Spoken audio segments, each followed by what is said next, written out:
चला आता आपण आज मोड आलेली मटकीची भाजी बनवूया. मोड आलेली मटकी घेतली, 2 कांदे कट करून घेतले, कोथिंबीर, टोमॅटो घेतला आणि लसूण ठेचून घेतले. आता चला आता आपण भाजी बनवूया. आता तेल घातले, जिरी मोहरी घाले, लसूण पेस्ट करा, कांदा घालूया. कांदा आता थोडासा लालसर आपण परतून घेऊ.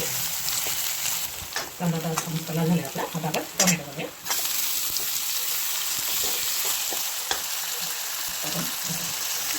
आता आपण हळद घालूया.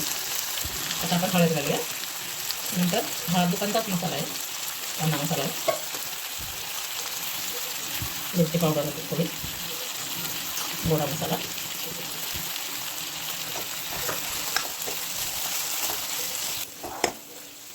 टोमॅटो आणि मसाला थोडा शिजण्यासाठी आपण पाणी घालूया 1 चमचा. आता मस्त तेल सुटलंय. आता आपण त्यात मटकी घालूया.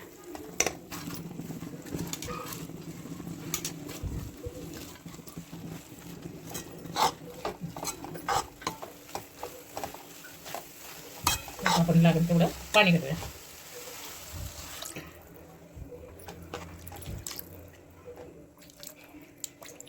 आता कमी गॅसवर आपण मटकी 10 मिनिटं शिजून देऊ. आता मटकी भाजी शिजली. आता आपण थोडं मीठ घालूया. घट्ट पातळ बघून थोडासा आपण दाण्याचा कूट टाकूया. शेंगदाण्याचा कूट घातला थोडा. आता आपण कोथिंबीर घालूया.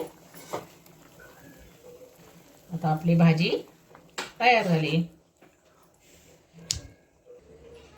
आता आपली मटकीची भाजी तयार झाली. आता आपण खाऊया. अशी आता आपली मटकीची भाजी तयार झाली. मटकीची भाजी, चपाती, कांदा या खायला आवडली तर लाईक करा, शेअर करा.